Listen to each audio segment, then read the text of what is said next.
예. 여자의 믿음.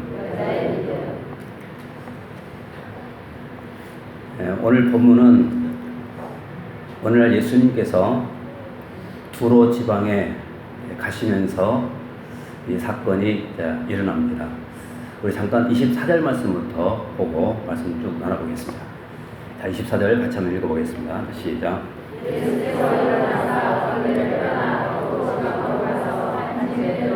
아무도 모르게 하시려 하나 숨길 수 없더라.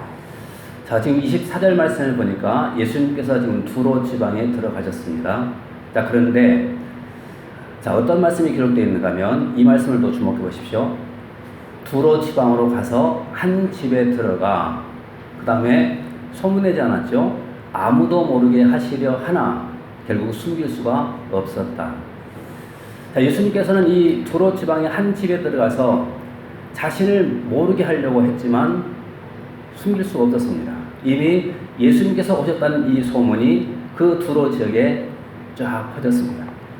그리고 그 소문을 듣고 한 여자가 주님을 찾아오게 됩니다. 그리고 그 발 아래 엎드립니다. 자, 25절 또 같이 보겠습니다. 25절입니다.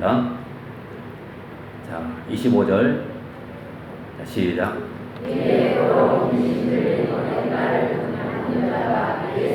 소문을 듣고 와서, 자, 지금 한 여자가 예수님의 소문을 듣고 왔다고 말하죠. 소문을 들었습니다. 그리고 와서 그 발 아래 엎드립니다. 그리고는 뭐라고 간구하는가 하면 26절 보겠습니다. 자, 시작. 족속이라 자기 딸에게서 귀신 쫓아내 주시기를. 자, 뭘 간구하고 있습니까? 자신의 딸이 지금 귀신 들려 있다는 것이죠. 자, 그래서 그 귀신 들린 자신의 딸을 좀 고쳐달라고 지금 간구하고 있는 것입니다. 자, 그런데 평상시와는 다르게 예수님께서는 다른 반응을 보이죠. 자, 예수님의 반응을 보겠습니다. 자, 27절 시작. 자녀의 떡을 취하여 개들에게 던짐이 마땅치. 자, 평소 같으면 예수님께서는 가리지 않고 어떤 병자이든지 간에 다 고쳐주었습니다. 그런데 지금 오늘 이 사건 속에서는 예수님께서는 지금 거절을 합니다. 그런데 여러분, 이 거절하는 모습을 잠깐 주목해 보시죠. 다시 한번. 예수께서 이르시되 자녀로 먼저 배불리 먹게 할지니 자녀의 떡을 취하여 개들에게 던짐이 마땅치 않다라고 말하면서 거절합니다. 여러분, 지금 이 수로보니게 이 여자를 향해서 뭐라고 하냐면 개라고 지금 표현하고 있습니다. 그러면서 지금 거절하고 있습니다. 이거 모욕적인 발언이죠. 그런데 여러분, 이런 발언을 들었을 때, 이런 말을 들었을 때 정상적인 사람이라고 한다면 어떻게 할까요? 기분 나빠서 돌아가 버리고 말 겁니다. 그런데 자, 수로보니게 여인의 이 믿음을 잠깐 보십시오. 28절 같이 보겠습니다. 자, 시작.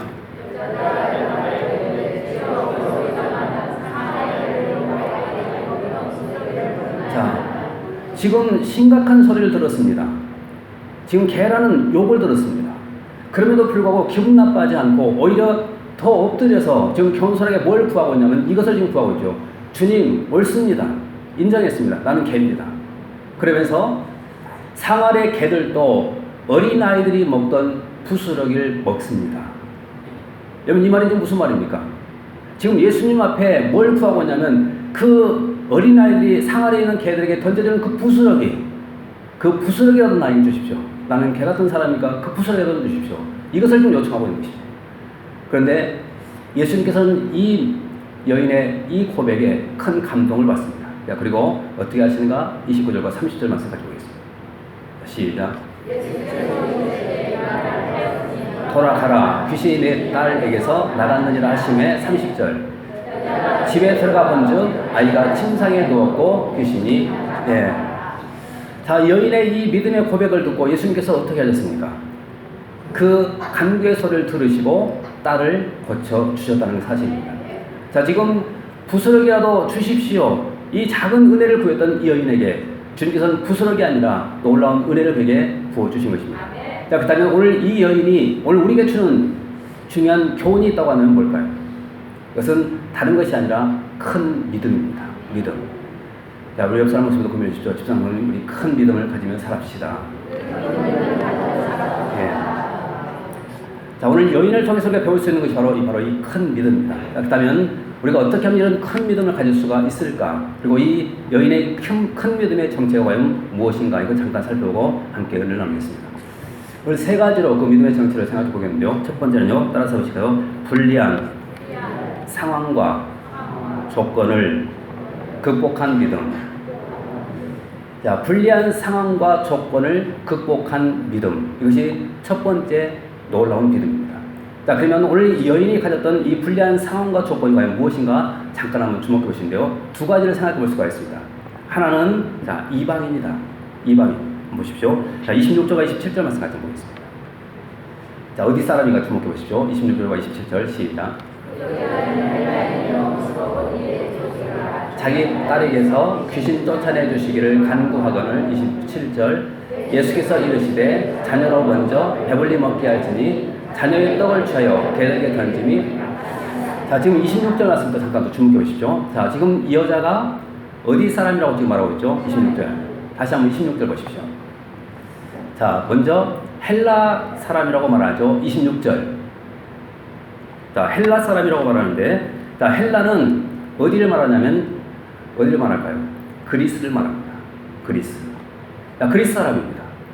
자, 그리고 난 다음, 또 그 다음에 뭐가 붙어 있죠? 수로 보니게 족속이다. 이 수로는 지금의 시리아입니다. 시리아고, 보니게는 베니게 또는 페니키아, 이렇게 말합니다. 자, 그러면 헬라인 그리스 사람이고, 시리아의 보니게 여인, 이렇게 말할 수가 있죠. 자, 그러면 이스라엘 백성들의 입장에서 지금 이 여인은 어떤 사람입니까? 이방인입니다. 이방인. 자, 이방인이에요.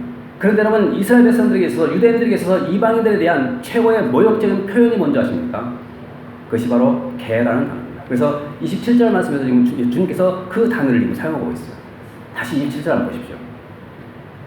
자, 예수께서 이르시되 자녀로 먼저 배불리 먹게 할지니 자녀의 떡을 취하여 누구에게요? 개들에게 던짐이 마땅치 않다. 지금 가장 모욕적인 표현을 지금 쓰고 있는 것입니다.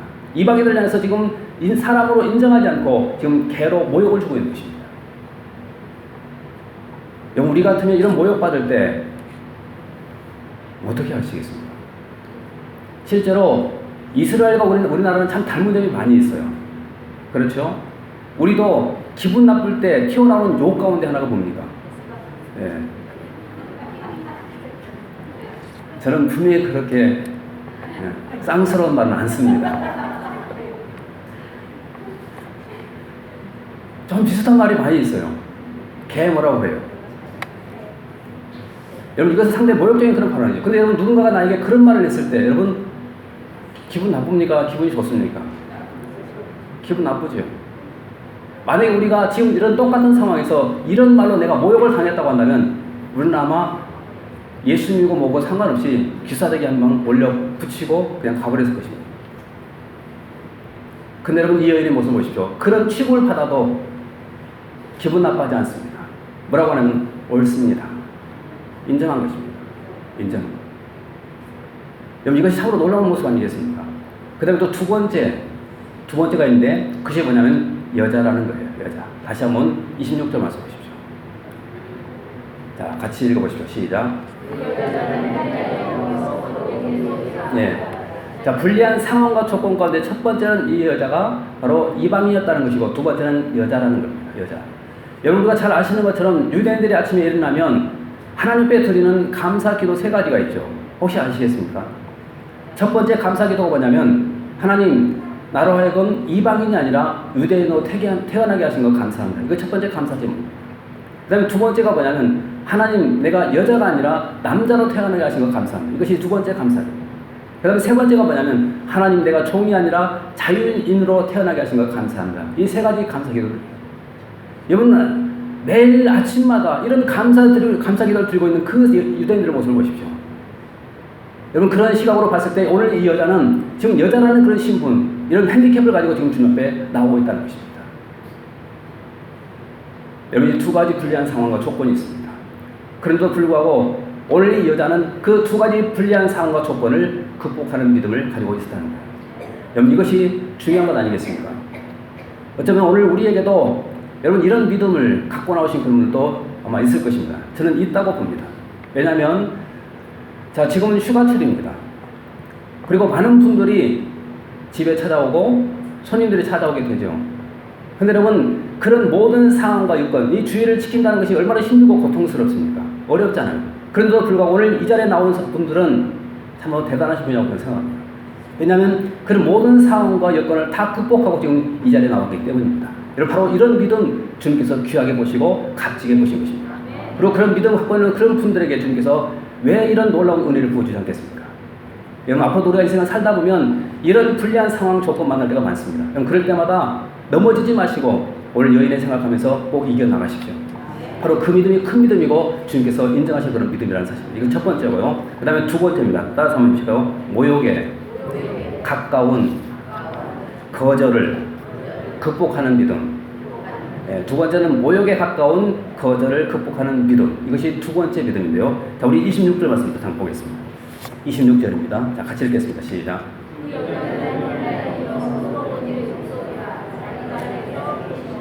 네. 자, 오늘 지금 이 수로 번익의 여인이 예수님께 지금 간구했습니다. 이것은 간절히 구했다는 것이죠. 자, 그런데 뭘 구했냐면 자신의 딸을 좀 고쳐주십시오. 귀신 들렸는데 이 귀신을 좀 쫓아내주시고 고쳐주십시오. 자, 이것을 지금 간절히 구한 것입니다. 자, 그런데 예수님께서 어떤 반응을 했죠? 아까 우리가 봤지만 27절 말씀 같이 보겠습니다.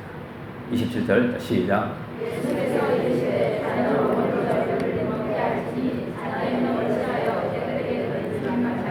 예. 자, 예수님께서 거절했죠. 지금 뭐라고 말하면서 거절했습니까? 개라고 말하면서 지금 거절한 것입니다. 자, 그런데 어떤 사람은 이 말씀을 읽으면서 이렇게 오해하는 사람이 있어요. 어떤 오해냐면 예수님은 참 편견이 많은 사람이다. 그렇게 오해를 했습니다. 여러분, 예수님이 편견이 있는 분이실까요? 아닙니다. 예수님은 결코 편견이 없는 분이십니다. 여러분, 편견의 특징 가운데 하나가 뭐냐면 이 편견이 절대로 깨지지 않는다는 그런 특징을 갖고 있습니다. 이것이 편견입니다. 우리도 그런 편견을 많이 갖고 있죠. 어떤 편견 갖고 있는 줄 아십니까? 한번 생각해 보십시오. 여러분들은 안 그런가? 여러분, 중국산 그러면 일단 질 떨어지는 거, 그런 편견 가지고 있죠. 여러분, 근데 지금은 중국산도 상당히 잘 나옵니다. 근데 일단 우리는 중국산만 그러면 매차 그러면 일단 품질 떨어지고 질 나쁜 거 그냥 제껴놓는 거예요. 이것이 오늘 우리에게 있습니다. 근데 왜 이런 똑같은 마음이 누구에게 있는 줄 아십니까? 일본 사람들이 있습니다. 일본 사람. 그러면 일본 사람이 가지고 있는 편견 가운데 하나가 뭐냐면 우리 국민을 무시합니다. 지금도 그들은 어떤 생각 갖고 있냐면 우리나라를 후진국으로 보고 있어요. 그래서 우리나라에서 만든 모든 물건을 그들은 다 후진국이 만든 물건이라고 생각해서 사지를 않습니다. 여러분 다 알고 계시잖아요. 물론 일본에서 많은 것을 우리가 수입해 오지만은 일본 사람은 절대 우리나라 한국 물건 사지 않습니다. 아시는 것처럼 여러분 우리나라 스마트폰 얼마나 잘 만듭니까? 세계 1, 2위를 다투고 있잖아요. 그런데도 불구하고 일본 사람들은 사지 않는다. 왜 그런 줄 아십니까? 후진국 사람들이 만든 거 이런 편견을 가지고 있기 때문에 그런 것입니다. 또 그뿐만이 아니죠. 여러분 일본 사람들의 그 의식 수준 한번 보십시오. 어떤 생각을 가지고 있냐면 아직도 우리나라가 자신들의 식민지 아래에 있는 그런 나라로 지금 생각하고 있다는 것입니다. 그래서 무시하고 있어요. 여러분 이번 경제 전쟁 같은 거 이거 괜히 난 줄 아십니까? 바로 우리 민족을 무시하기 때문에 이런 일들입니다. 우리가 기도해야 됩니다. 지금 이런 때 우리 모든 그리스도인들이 함께 나라를 위해서 기도하지 않는다고 한다면 이 어려움과 극복하기가 상당히 힘들 것입니다. 그러나 우리가 기도한다고 한다면 분명히 하나님께서 우리에게 지혜를 주시고 이 어려운 시국도 분명히 우리가 극복할 수 있을 것이고 그리고 마침내 우리나라는 강국이 될 수가 있습니다. 여러분 힘이 있는 나라가 돼야지만 우리가 끝까지 이 선교의 사역도 감당할 수가 있습니다. 지금까지 하나님께서 우리나라에 많은 복을 주셨죠. 여러분 그 복을 우리가 누리면서 지금은 전 세계에 가장 많은 선교사를 파송하는 그런 나라가 됐습니다. 그런데 여러분 만약에 우리나라가 어려움 속에 빠져버린다고 하면 이거 다 중단되어버리고 맙니다. 이거 엄청난 타격입니다. 이 선교적으로 보면. 그러지 않기 위해서라도 우리가 해야 될 일이 뭐냐면 이 나라를 좀 살려주십시오. 그래서 좀 이 선교 사역이 절대로 중단되지 않도록 우리나라를 좀 도와주십시오. 여러분 이 기도 우리가 붙들어야 됩니다. 저는 분명히 하나님께서 마지막 시대에 우리 민족을 분명히 쓰실 줄로 저는 확신합니다. 여러분 꼭 그 일 위해서 함께 기도하시고 또 함께 협력하시고 꼭 노력해 주십시오. 근데 여러분 오늘 예수님께서는 그런 편견 절대로 갖고 있지 않았다는 거예요. 어떻게 알 수가 있을까요? 아까도 말씀드렸죠? 편견은 쉽게 깨지지 않는 것이라고 말씀드렸죠. 근데 예수님은 금방 깨졌습니다. 자, 그럼 성경 한번 보실까요? 자, 29절 같이 한번 보겠습니다. 29절, 자, 시작.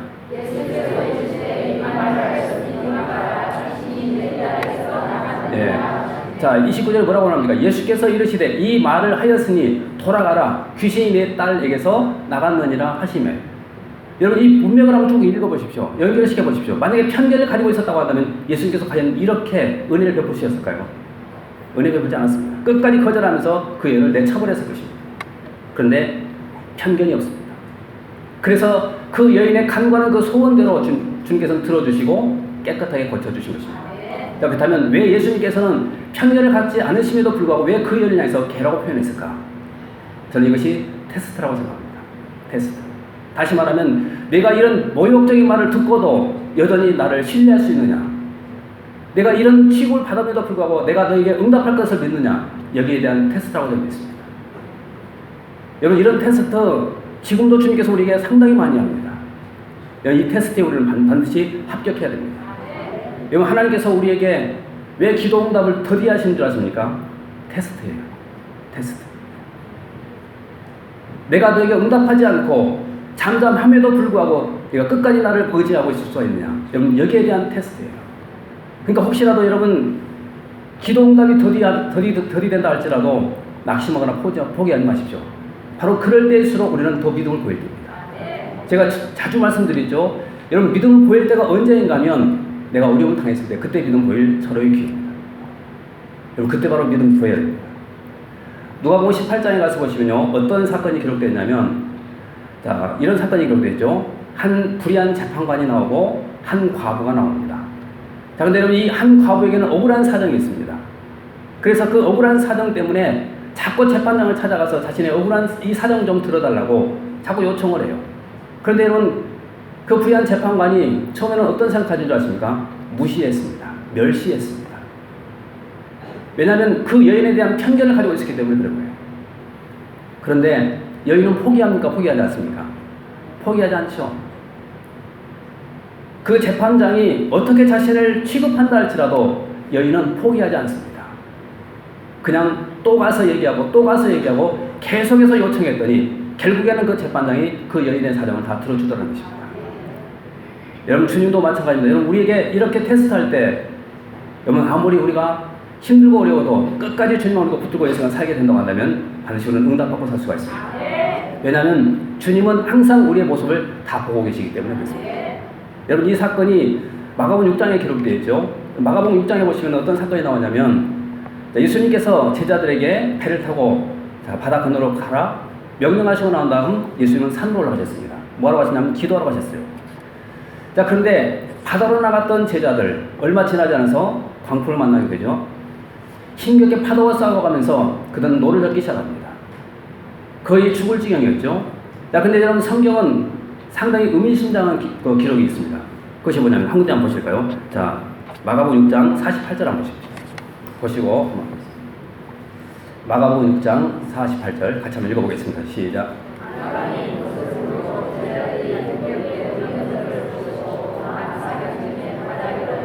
자, 그러면 생각해 보십시오. 지금 예수님께서는 제자들에게 갈릴리 바다를 건너가시라고 말씀했습니다. 그 예수님은 산으로 가셨어요. 자, 그리고 바다로 나갔던 예수님의 제자들은 자, 지금 큰 바람을 만났고 지금 거의 죽을 지경입니다.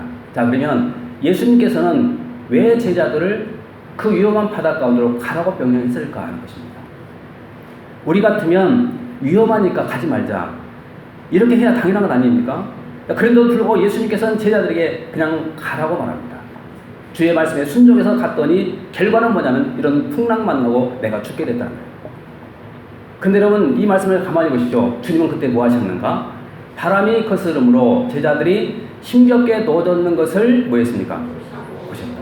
여러분, 이것이 테스트예요. 바로 이 바람 가운데서, 이 폭풍 가운데서, 이 파도 가운데서 제자들이 과연 어떤 반응을 보일까? 이걸 주님께서 테스트하는 겁니다. 그럼 우리가 인생을 살아가면서 만나는 모든 인생의 태풍, 하나님께서 왜 허용하실까요? 정답은 나와 있죠. 바로 그 속에서도 내가 어떻게 반응할 것인가, 이것 보기 위해서입니다.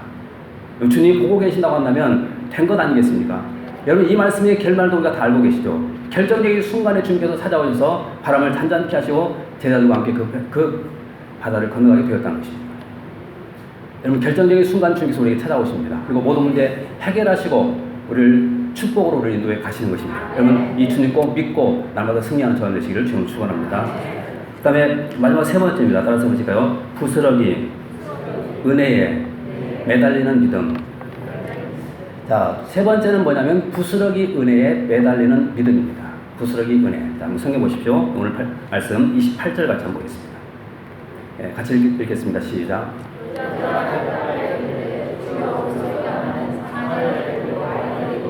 자, 여러분, 이 여인이 간구하는 것 가만히 한번 들어보십시오. 지금 뭘 간구하고 있습니까? 버리는 거. 애들 먹다가 버리는 거. 그거라도 좀 주세요. 어떤 의미에서 보면은 상당히 비참하잖아요. 근데 여러분, 또 어떤 의미에서 보면 이것은 여인이 얼마나 겸손한 사람인가 우리가 알 수가 있습니다. 지금 이렇게 말하고 있죠. 그 어린아이가 버리는 그 부스러기, 그런 은혜라도 나에게 주십시오. 이런 은혜. 여기서 우리는 여인이 가졌던 이 겸손함을 우리가 배울 수가 있습니다. 여러분, 성경은 분명히 말하죠. 누구에게 하나님께서 은혜를 주시냐면 겸손한 자에게 은혜를 주십니다. 그것이 베드로전서 5장 5절이죠. 같이 한번 보겠습니다. 베드로전서 5장 5절 같이 한번 합독하겠습니다. 자, 베드로전서 5장 5절입니다. 우리 한번 찾아보실까요?